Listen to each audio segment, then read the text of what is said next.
اعوذ باللہ من الشیطان الرجیم بسم اللہ الرحمن الرحیم اللہم لک الحمد کما ینبغی لجلال وجہک ولعظیم سلطانک والصلاۃ والسلام علی سیدنا محمد الفاتح لما اغلق والخاتم لما سبق ناصر الحق بالحق والہادی الی صراطک المستقیم وعلی آلہ حق قدرہ ومقدارہ العظیم بسم اللہ الرحمن الرحیم وللہ المشرق والمغرب فأینما تولوا فثم وجہ اللہ ان اللہ واسع علیم وقالوا اتخذ اللہ ولدا سبحانہ بل لہ ما فی السماوات والارض کل لہ قانتون آمنت باللہ صدق اللہ العظیم وصدق رسولہ النبی الکریم الامین ونحن علی ذلک لمن الشاہدین والشاکرین والمطمئنین۔ ناصر صاحب، یہ جو آپ نے آیت مبارکہ تلاوت فرمائی، ان کا معنی بیان فرما دیجیے۔ معنی یہ ہے اس کا، وللہ المشرق والمغرب، وللہ اور اللہ کے لیے ہی خالصتاً ہیں کیا المشرق والمغرب، مشرق اور مغرب دونوں، یعنی پورا جہان اللہ کا ہی ہے۔ فَأَيْنَمَا تُوَلُّوا، پس جس طرف تم پھر جاؤ یا اپنا چہرہ پھیرو، فَثَمَّ پر اسی طرف وجہ اللہ ہے، اللہ تعالیٰ کی، اللہ تعالیٰ کا، ویسے اس کا ترجمہ ہونا چاہیے اللہ کا چہرہ موجود ہے۔ وجہ کا معنی ہوتا ہے چہرہ، تو یہاں اس کا ترجمہ وجہ سے مراد ذات بھی لی جاتی ہے، یعنی جس طرف تم رخ کرو اللہ کی ذات موجود ہے، جو کہ صوفیاء کے ہاں یہی ترجمہ کیا جاتا ہے۔ اور جو علماء ظواہر ہیں ان کے ہاں یہ ہے کہ جس طرف تم رخ کرو اس طرف رب ذوالجلال کا علم موجود ہے، یعنی جس طرف تم چہرہ کرو گے اسی طرف کو اللہ تعالیٰ جانتا ہے، ٹھیک ہے۔ کچھ لوگوں نے اس کا ترجمہ کیا جس طرف تم رخ کرو اسی طرف اللہ کی رحمت موجود ہے، ٹھیک ہے۔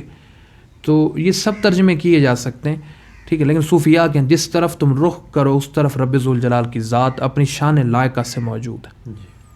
ان اللہ واسع علیم، اور اللہ تعالیٰ وسیع علم والا ہے۔ وقالو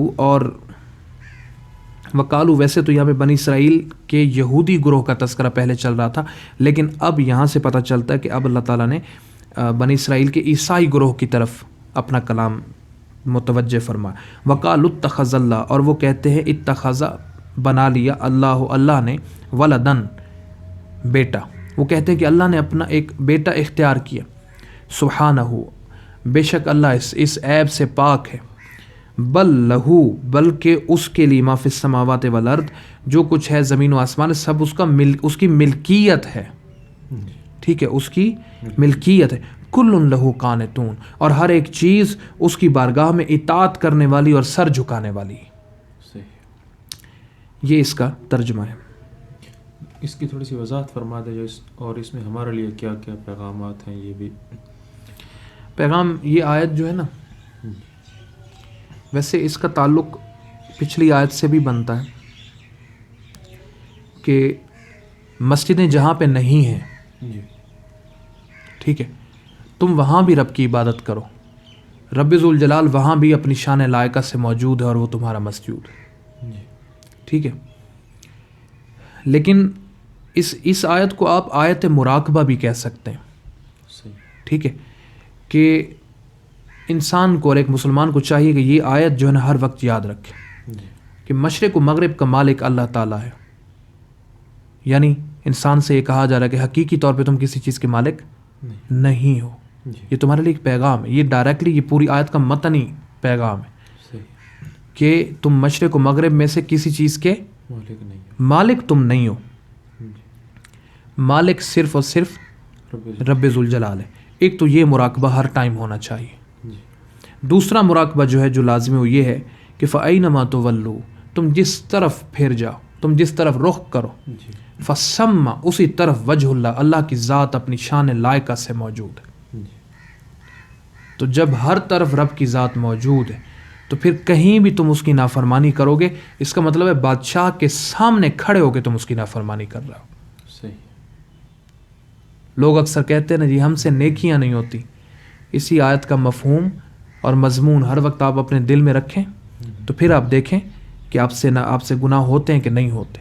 تو یہ آیت مراقبہ ہے، یہ ہر وقت مسلمان کو یاد رکھنی چاہیے کہ میں ہر وقت اپنے رب کی بارگاہ میں موجود ہوں، چاہے جو بھی جگہ ہو، چاہے جو بھی معاملہ ہو، چاہے جیسی بھی حالت چل رہی ہو، جو بھی رخ چل رہا ہو، میں جس سمت میں چلا جاؤں، تنہائی میں ہوں، لوگوں میں ہوں، میں اپنے رب کی بارگاہ میں موجود ہوں اور وہ مجھے دیکھ رہا ہے اور وہ میری طرف متوجہ ہے، ٹھیک ہے، ان اللہ واسع علیم، اور پھر آگے یہ بھی فرماتا ہے کہ صرف موجود نہیں ہے بلکہ وسیع علم والا ہے. تو جو وسیع علم والا ہے، کیا آپ اور میں اس کے علم سے بچیں گے؟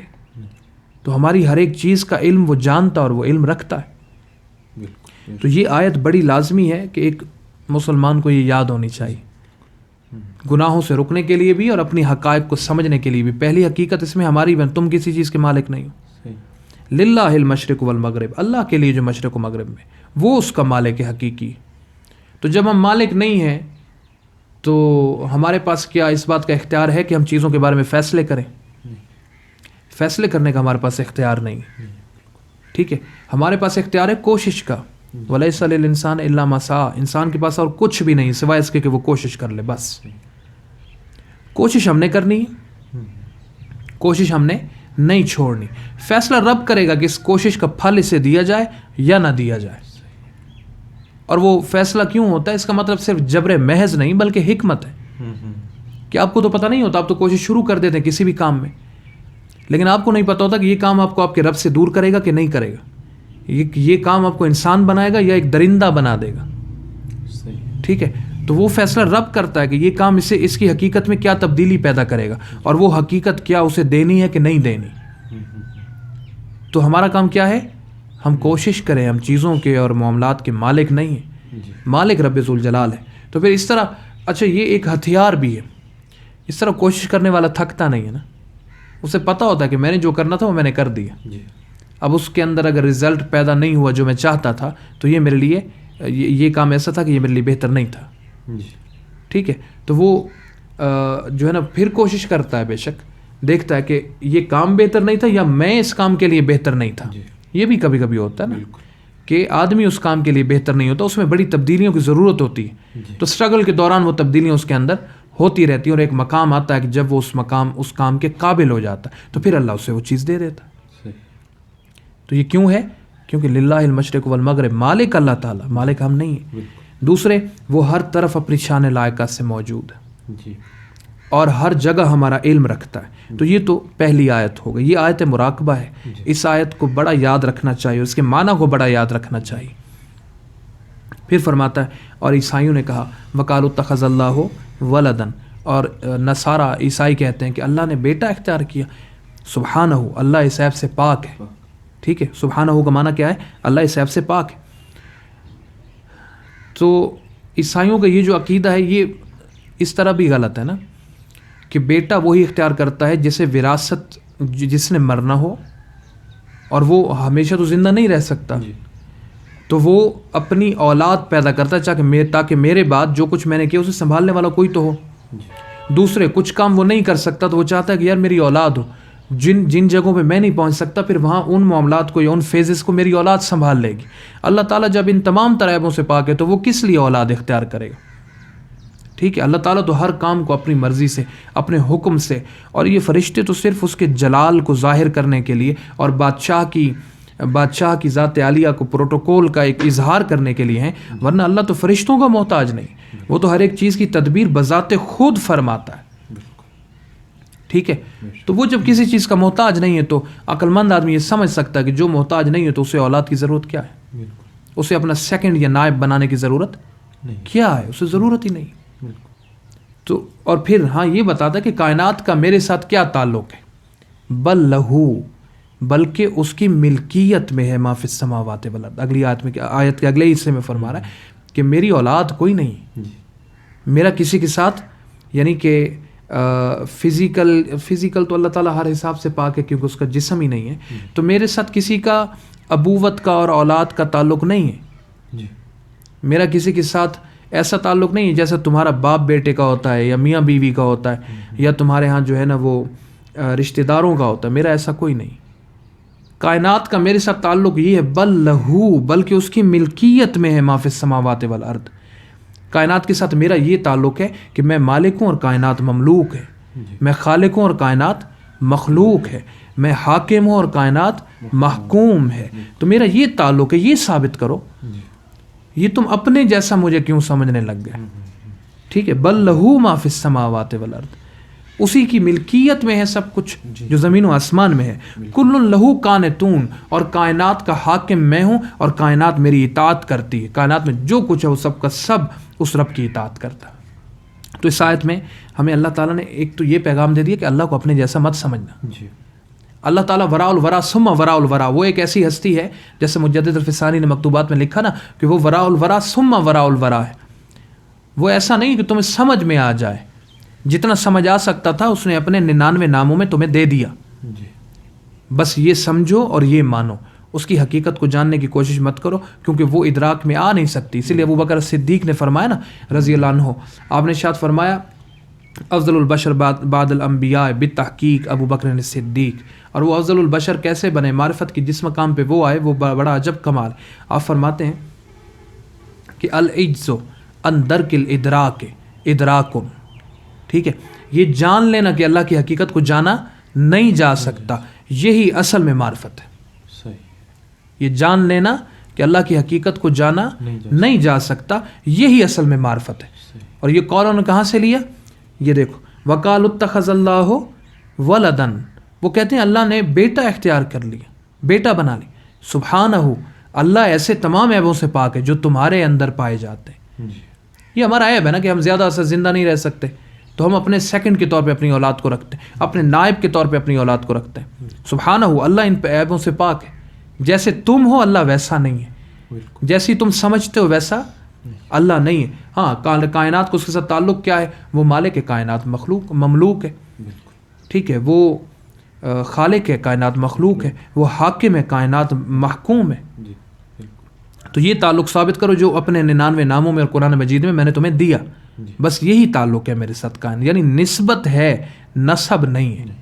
اللہ تعالیٰ کا کائنات کے ساتھ کوئی نسب نہیں ہے. اور ایک حدیث قدسی میں ہے، رب ذوالجلال نے اس حدیث قدسی میں ارشاد فرمایا کہ بنی آدم مجھے گالی دیتا ہے، ٹھیک ہے. تو پھر آگے فرماتا ہے کہ اس کا گالی دینا یہ ہے کہ وہ میرے لیے اولاد ثابت کرتا ہے. یعنی یہ اسے اتنا برا لگا. برا تو ہے نا، ظاہری بات ہے، جو جس کے اندر عیب ہے کہ وہ کبھی تھا، کبھی نہیں تھا، پھر ہوا اور پھر کبھی نہیں ہوگا، وہ اولاد اختیار کرے، وہ اپنا سیکنڈ اور نائب اختیار کرے. تو جو رب ظاہری بات ہے الحی القیوم ہے، اللہ لا الہ الا هو الحی القیوم، حی قیوم ہے، ظاہری بات ہے، اسے ضرورت ہی نہیں ان چیزوں کی. تو اس نے فرمایا کہ یہ بنی آدم مجھے گالی دیتا کہ وہ میرے لیے اولاد ثابت کرتا، ٹھیک ہے. تو ان چیزوں سے بچنا چاہیے. کائنات اور رب کے درمیان نسبت ضرور ہے. کس کی؟ رب مالک ہے کائنات مملوک ہے، رب خالق ہے کائنات مخلوق ہے، رب حاکم ہے کائنات محکوم ہے. یہ نسبت ہے بس، نسب نہیں ہے پوری کائنات میں، اور چاہے وہ انبیاء ہوں، چاہے وہ فرشتے ہوں، چاہے ان کے علاوہ کوئی ہو. تو یہ ہمارے لیے ایک اس آیت کے اندر رب ذوالجلال کے اس شکوے کے اندر ہمارے لیے ایک پیغام بھی ہے کہ تم رب ذوالجلال کو الحی القیوم جانو، اسے ہمیشہ زندہ رہنے والی ذات جانو. اور پھر یہ بھی ہے کہ جو ہمیشہ زندہ رہے گا تم اس سے بچ کے کہیں نکل نہیں سکتے. تم اس کی محکومیت میں ہو، وہ حاکم ہے، تم اس کے گرفت سے نکل نہیں سکتے. اگر تم یہ تمام تر معاملات کرنے لگ جاؤ گے تو پھر ایک دن تم اس کے دربار سے راندہ درگاہ کر دیے جاؤ. تو اپنے آپ کو سنبھالو، اسے کسی اولاد کی، کسی نائب کی ضرورت نہیں ہے، اسے دھوکہ نہیں دیا جا سکتا. جب تم نہیں تھے تب بھی وہی تھا، جب تم ہو اور جو کچھ کر رہے ہو وہ ہے بھی اور جانتا بھی، اور جب تم مر جاؤ گے تب بھی وہ موجود رہے گا، اور کل محشر میں تمہارا حساب بھی وہی لے گا. تو ایک ہی ہستی ہے جس کے سامنے تمہارے سامنے سارے معاملات بھی کھلے ہیں، اور تم نے اس کے حکم کے سامنے جھکنا بھی ہے اور اس کو حساب بھی دینا ہے. تو پھر یہ بھی آیت آپ کہہ سکتے ہیں، یہ بھی آیت مراقبہ ہے. یہ بھی ہر وقت ہمیں یاد ہونی چاہیے. اللہ تعالیٰ قرآن مجید کے ظاہر سے ہمارے ظاہر کو، اور قرآن مجید کے باطن سے ہمارے باطن کو، اور قرآن مجید کے حقائق سے ہماری حقیقتوں کو منور فرمائے. وآخر دعوانا الحمد للہ رب العالمین.